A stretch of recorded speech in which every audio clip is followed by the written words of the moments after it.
Azərbaycan Milli Elmlər Akademiyasının prezidenti akademik Həbib Bəyli Əcəmi irsi mövzusunda məruzə ilə çıxış edib.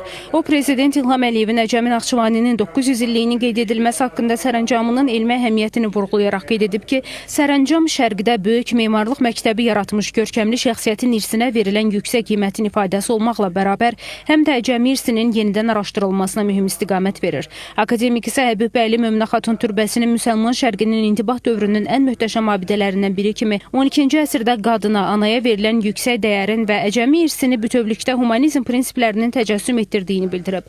Möminə Xatun məqbərəsini memarlığımızın daş xəmsəsi adlandırıb. İsa Həbib Bəyli Azərbaycan Milli Elmlər Akademiyası Naxçıvan bölməsinin sədri akademik İsmail Hacıyev və Nizami Gəncəvi ilə Əcəmi Naxçıvaninin simvolik görüşünü əks etdirən qrafik portret hədiyyə edib. İsmail Hacıyev Əcəmi Naxçıvani həyatı, mühiti və sənəti məruzəsində bildirib ki, Ulu Öndər Heydər Əliyevin təşəbbüsü ilə memarın 850 illik yubileyi hələ 1976-cı ildə Azərbaycanda təntənəli şəkildə qeyd olunub.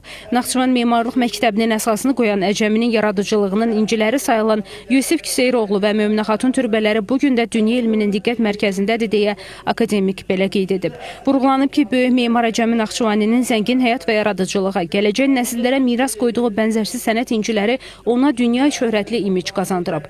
Təsadüfi deyil ki, ustad sənətkarın irsi hər zaman yerli və xarici tədqiqatçıların, eləcə də fundamental elmlərlə məşğul olan alimlərin diqqət mərkəzində olub. Bu istiqamətdə olduqca samballı monoqrafiyalar ərsəyə gətirilib.